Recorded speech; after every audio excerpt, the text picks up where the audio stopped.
بسم اللہ الرحمن الرحیم۔ السلام علیکم ناظرین اکرام، آپ دیکھ رہے ہیں میرا YouTube channel Asif but official. بس ایک خبر اور اس کے بعد ہم چلتے ہیں اپنے ولاگ کی طرف۔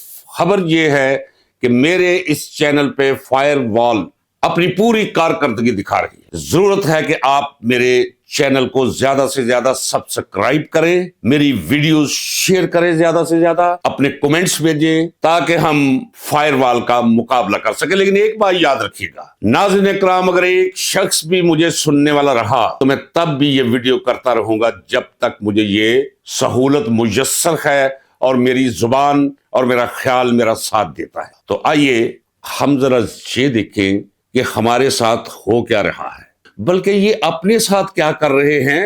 آج میری توجہ اس پہ مرکوز رہے گی۔ مثلا بہت سے لوگ مایوس ہیں، میں کومنٹس میں دیکھتا ہوں کہ یہ جناب یہ 27ویں آئینی ترمیم یہ تو منظور ہوگی سینٹ سے، پھر باقی بھی مرحلے طے کر لے گی، اس کے بعد پریزیڈنٹ کے اس پہ دستخط ہو جائیں گے، پھر سارے راستے بند ہو جائیں گے۔ ناظرین کرام، آپ یقین جانیے یہ 27ویں آئینی ترمیم ہو سکتا ہے اس کے بعد 28ویں بھی آ جائے، لیکن یہ وقت تھوڑا سا لگے گا۔ یہ ترمیم ان کے اقتدار پہ اپنے ہاتھوں خاتمے کی مہر ثابت ہوگی، یہ یاد رکھیے گا ناظرین کرام۔ یہ جو استثناء حاصل کیا ہے، آپ کیا سمجھتے ہیں کہ استثناء مل گیا؟ آپ کیا سمجھتے ہیں کہ کسی پر کوئی مقدمہ قائم نہیں ہوگا؟ آپ کا ذاتی خیال کیا ہے؟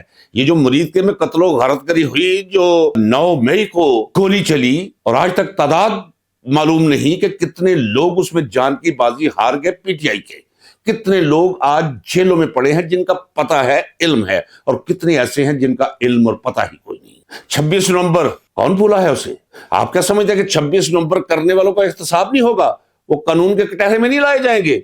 بالکل آئیں گے۔ اس لیے آپ کو مایوس ہونے کی ضرورت نہیں، آپ کو خوف زدہ ہونے کی ضرورت نہیں۔ یہ 26ویں 27ویں اور اگر انہیں موقع ملا 28ویں آئینی ترمیم، یہ اس طرح وقت آنے پہ بہت جلد اڑے گی جس طرح کسی جیلی ملنگ کی پوچھ سے دھول اڑتی ہے۔ یہ ساحل سمندر پر لکھی تحریر ہے جسے ایک ہی موج اڑا کے رکھ دے گی، برابر کر دے گی، نشان مٹا دے گی۔ عمران خان کے آلموسٹ تمام کیسز یا زیادہ تر کیسز، ان کا اپیلٹ کورٹ جہاں اپیل کی جائے گی وہ ہے اسلام آباد ہائی کورٹ۔ اسلام آباد ہائی کورٹ، ایک جملہ آپ کو ہمیشہ میرا یاد رہنا چاہیے، وہ میرا جملہ نہیں، وہ فطرت کے قوانین میں سے ایک اٹل قانون ہے کہ زندگی کا کوئی دائرہ بھی اچھائی اور برائی کے بغیر قائم نہیں رہتا۔ جوڈیشری کے اندر جہاں ہر طرف آپ کو بدبو محسوس ہو رہی ہے، مدکوک چہرے دکھائی دے رہے ہیں، بد باطن لوگوں کی بہتات دیکھ رہے ہیں آپ، وہیں یہ کیسے ہو سکتا ہے کہ یہ برے لوگ ہوں جن کے نام کے ساتھ سابقہ کے طور پر جسٹس لکھا ہوا ہے؟ جب انہیں میں جسٹس کہوں تو سمجھ لیجیے گا یہ میری مجبوری ہے، زبان بے مزہ ہوتی ہے ان کے نام کے پہلے جسٹس بولتے ہوئے، لیکن چلیے بنتی نہیں ہے بادہ ساگر کہے بغیر۔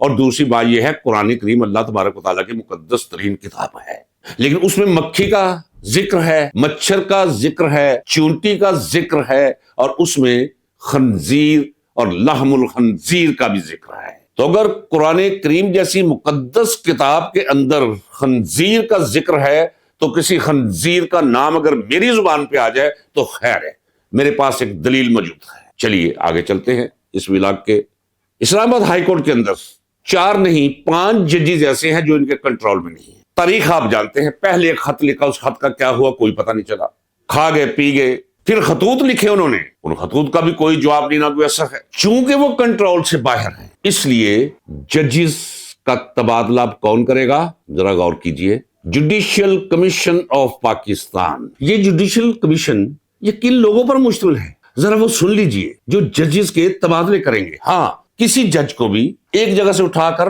ملک کے کسی کونے میں بھی پھینک دیں گے، اور اگر جج اس پر احتجاج کرے گا یا اس ٹرانسفر کو نہیں مانے گا تو اسے ریٹائر تصور کیا جائے گا۔